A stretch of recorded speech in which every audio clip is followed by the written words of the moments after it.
नागपुरात जबरी चोरी करणाऱ्या टोळीचा पर्दाफाश। रामझुला पुलावर प्रवाशाला अडवून मोबाईल आणि रोकड हिसकावून पळालेल्या 4 आरोपींना गुन्हे शाखेच्या सोनसाखळी चोरी विरोधी पथकाने अवघ्या 48 तासात शोधून काढले आहे। आरोपीकडून चोरीला गेलेला सॅमसंग मोबाईल, आणखीन एक मोबाईल आणि रोकड असा एकूण 30,450 रुपयाचा मुद्देमाल जप्त करण्यात आला आहे। पाहूया नागपूर पोलिसांच्या या जलद कारवाईचा संपूर्ण रिपोर्ट। नागपूरच्या गणेशपेठ पोलीस ठाण्याच्या हद्दीतील रामझुला पुलावर घडलेल्या जबरी चोरीच्या गुन्ह्याचा अवघ्या 48 तासात छडा लावण्यात गुन्हे शाखेला यश आले आहे। ही घटना 18 ऑगस्ट 2026 रोजी सकाळी 8:30 वाजताच्या सुमारास घडली होती।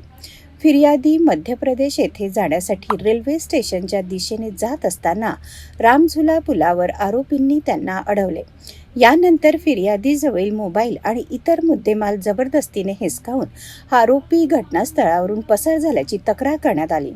या प्रकरणी गणेशपेठ पोलीस ठाण्यात जबरी चोरीचा गुन्हा दाखल करण्यात आला।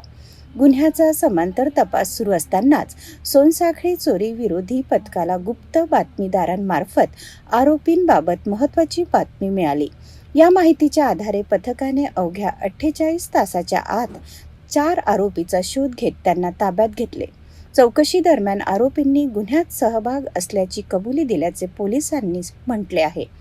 ताब्यात घेतलेल्या आरोपींमध्ये विनोद उर्फ मायकल गुंडू फ्रान्सिस, गरजेश सुदामहूर मालाकार, कन्हैया कृष्णा मालाकार आणि राहुल उर्फ पगला माणिक मालाकार यांचा समावेश आहे।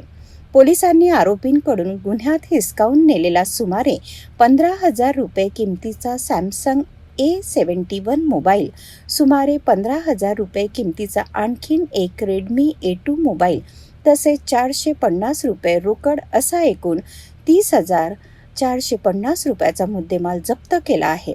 जप्त मुद्देमालासह आरोपींची वैद्यकीय तपासणी करण्यात आली असून पुढील कायदेशीर कारवाईसाठी त्यांना गणेशपेठ पोलिसांच्या ताब्यात देण्यात आले। या कारवाईमुळे रामझुला परिसरात जबरी चोरी करणाऱ्या आरोपींवर मोठी कारवाई करण्यात नागपूर गुन्हे शाखेच्या सोनसाखळी चोरी विरोधी पथकाला यश आले आहे। रामझुला पुलावर प्रवाशाला अडवून जबरी चोरी आणि त्यानंतर पोलिसांची अवघ्या 48 तासात आरोपीपर्यंत पोहोचणारी कारवाई। 4 आरोपींना ताब्यात घेत चोरीचा मुद्देमालही जप्त करण्यात आला आहे। आता या आरोपीचा इतर गुन्ह्याशी संबंध आहे का याचाही तपास पोलीस करणार आहेत।